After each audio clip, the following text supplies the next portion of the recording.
বেলতলা খেলপথাৰত প্ৰাণৰ শিল্পী জুবিন গাৰ্গলৈ শ্ৰদ্ধাঞ্জলি জ্ঞাপন অনুষ্ঠান আয়োজন কৰে জুবিন গাৰ্গ ফেন ক্লাবে। ৫,০০০ বন্তি প্ৰজ্বলনেৰে প্ৰাণৰ শিল্পীগৰাকীক সকলোৱে সোঁৱৰিছে। শ্ৰদ্ধাঞ্জলি অনুষ্ঠানটিত শিল্পী সমাজেই হওক বা জুবিনদাৰ বন্ধুবৰ্গই হওক বা জুবিনদাক ভালপোৱা অনুৰাগীয়ে হওক সকলো আহি অনুষ্ঠানটিত অংশগ্ৰহণ কৰিছেহি। ঈশ্বৰ পুত্ৰজনৰ ৰৈ ৰৈ বিনালে ছবিখনৰ তৃতীয়টো গীত জোনজ্বলি গীতটিও মুকলি কৰি দিয়ে আজিৰ এই শ্ৰদ্ধাঞ্জলি অনুষ্ঠানটোতে। শ্ৰদ্ধাঞ্জলি অনুষ্ঠানটিত সকলো আৱেগিক হৈ পৰা দেখা গৈছে। এই অনুষ্ঠানটিতে বন্তিৰে সকলোৱে লিখিলে জাষ্টিছ ফৰ জুবিন গাৰ্গ আৰু লগতে লিখিলে ঈশ্বৰ পুত্ৰজনৰ সপোনৰ ছবি ৰৈ ৰৈ বিনালে। নিউজ এক্স ৰিপৰ্ট ইউএ নিউজ।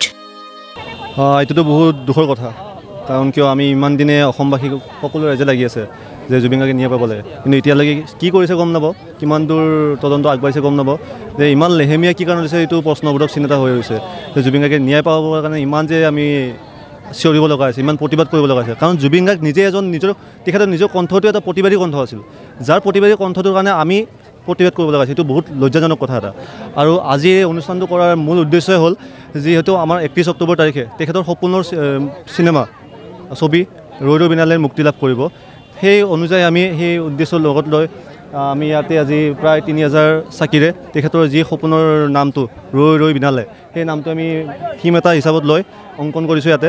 লগতে আমাৰ অসমৰ যিখিনি জ্যেষ্ঠ শিল্পী আছে, কণ্ঠশিল্পী হওক, অভিনেতা হওক, সকলো আহি উপস্থিত হৈছে, আমাক সহযোগ কৰিছে।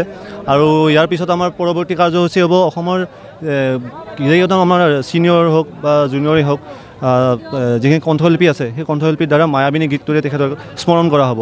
আৰু তাৰ পৰৱৰ্তী কাৰ্যসূচী হ'ব যে তেখেতক কালজয়ী যিবোৰ গীত আছে তো সকলো গীতে পৰিৱেশন কৰিব আমাৰ অসমৰ কণ্ঠশিল্পীগৰাকীয়ে। এতিয়াও আমি অপেক্ষা কৰি আছোঁ, যিহেতু আমাক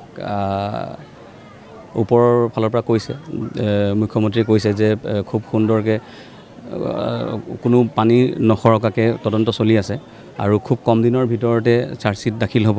গতিকে আমি অপেক্ষা কৰি আছোঁ যাতে সত্যতাটো আমি গম পাব লাগে, সত্যতা গম পাব লাগে, আৰু সেই সত্যতা আমি গম পোৱাতে একচুৱেলি জাষ্টিছ। গতিকে যদি কোনোবাই বেয়া কৰিছে দাদাৰ লগত, তো তেওঁ একদম কঠোৰতকৈ কঠোৰ শাস্তি পাব লাগে, তাকে কামনা কৰিলোঁ। আৰু আজি আমি গোট খাইছোঁ জুবিনদাৰ পৰহিলৈ মুক্তি পাবলগীয়া ৰৈ ৰৈ বিনালেৰ প্ৰমোশ্যন, লগতে তেওঁক শ্ৰদ্ধাঞ্জলি অনুষ্ঠান এটাত জুবিন গাৰ্গ ফেন ক্লাবে আয়োজন কৰা। গতিকে ইয়াৰ পৰাই, এই মঞ্চৰ পৰাই ক'ব বিচাৰিছোঁ যে ৰৈ যাব নালাগে, কাৰণ আমি ছ'চিয়েল মিডিয়াত হওক বা ডিজিটেল যিটো আমাৰ কি কয় আমাৰ আন্দোলন, সেইটো চলি আছে। লগতে আৰু যিহেতু ৰৈ ৰৈ বিনালে দাদাৰ এটা খুব ডাঙৰ সপোন আছিলে, সেই সপোনটো বাস্তৱায়িত হ'বলৈ গৈ আছে। আৰু এই ৰৈ ৰৈ বিনালে আমি যিমান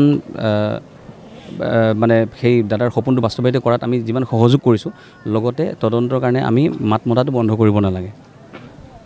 তাত নিশ্চয় চাগে তেনেকুৱা ময়ো এটা দুটা ভিডিঅ' নেদেখা নহয়, কিছু লোক মদ্যপান কৰি যায়, ৰাতি অকণমান উত্তপ্ত পৰিস্থিতিৰ সৃষ্টি কৰে।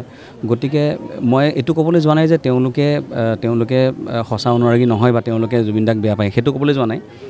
হয়তো কোনোবাই এদিন দুদিন তেনেকুৱা কিবা এটা পৰিস্থিতি উদ্ভৱ হৈছে, কিন্তু সেই তেওঁলোকে এই পৰিস্থিতিটো কৰাৰ কাৰণে কি হৈছে, যিসকলে পবিত্ৰ মনেৰে তালৈ যায় তো তেওঁলোকো বঞ্চিত হৈছে। সেইটো কাৰণে চব ফালৰ পৰা নজৰ ৰাখি মই চৰকাৰলৈ এটা অনুৰোধ জনাম যে এতিয়া যিহেতু সকলোৰে আমাৰ ঘাঁহবিলাক কেঁচা হৈ আছে, নহয় জানো, 40 দিন হৈছে, আৰু কিমান বছৰলৈ চাগে আমাৰ দুখটো সদায় লাগি থাকিব বহু বছৰলৈ। গতিকে এইটো ক্ষেত্ৰত মানে ৰাইজক বঞ্চিত কৰিব নালাগে। খুব মানে পবিত্ৰ, মানে আমি যেনেকৈ মন্দিৰ মছজিদলৈ যাওঁ তেনেকৈ খুব পবিত্ৰ মনেৰে আচলতে ৰাইজ তালৈ যায়।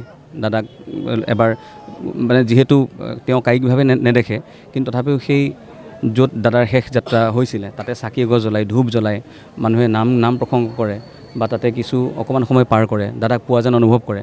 গতিকে সেইকাৰণে সেই বস্তুটোৰ পৰা বঞ্চিত কৰিব নালাগে, চৰকাৰে অকণমান ভাবি চাব লাগে। আৰু অনুৰোধ কৰিছোঁ কিছুদিনলৈকে এইটো অকণমান ৰাখক বস্তুটো।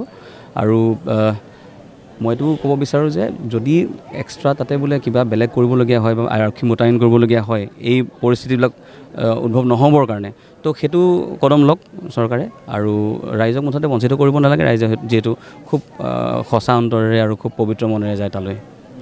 এতিয়া আচলতে SITটো গঠনটো চৰকাৰে কৰিছে, গতিকে সেই ক্ষেত্ৰত এতিয়া যদি আৰু এবাৰ দুবাৰ মই শুনা পাইছোঁ, যিহেতু ইমান মই আইনৰ বিষয়ে নাজানো তথাপিও মানে লাগে কেতিয়াবা যে এইবিলাক কিবা যেন ভেকু ভাওনাই হৈ আছে আকৌ কেতিয়াবা কয় যেতিয়া জনা মানুহে যেতিয়া কয় বা এজন দুজনৰ মুখত শুনিছোঁ যে বোলে ন্যায় যিহেতু ন্যায়ালয় দিয়ে গতিকে চৰকাৰে ন্যায়ালয়ৰ ওচৰত এইটো দাবী কৰিব বা আন্দোলন কৰিব গতিকে সেইটো কথাত মই বিশেষ ক'ব নাযাওঁ কিন্তু আন্দোলন যোনেই কৰক বা সেইবিলাক কৰি থকাতকৈ মূল কথাটোৰ ওপৰত গুৰুত্ব দি সোনকালে চাৰ্জশ্বিট দাখিল কৰাত জোৰ দিব লাগে গতিকে তেওঁলোকৰ হাতত এইটো আছে যে বোলে আমি চাৰ্জশ্বিট দাখিল কৰিবলৈ অলপ হেঁচা প্ৰয়োগ কৰোঁ গতিকে সেইটো কৰি সোনকালে দাদাৰ কি কাৰণে আমাৰ মাজৰ পৰা নোহোৱা হ'ল সেই সত্যতাটো যাতে সোনকালে প্ৰকাশ পায় তাকে কামনাও কৰিলোঁ আৰু আহ্বানো জনালোঁ অনুৰোধো কৰিলোঁ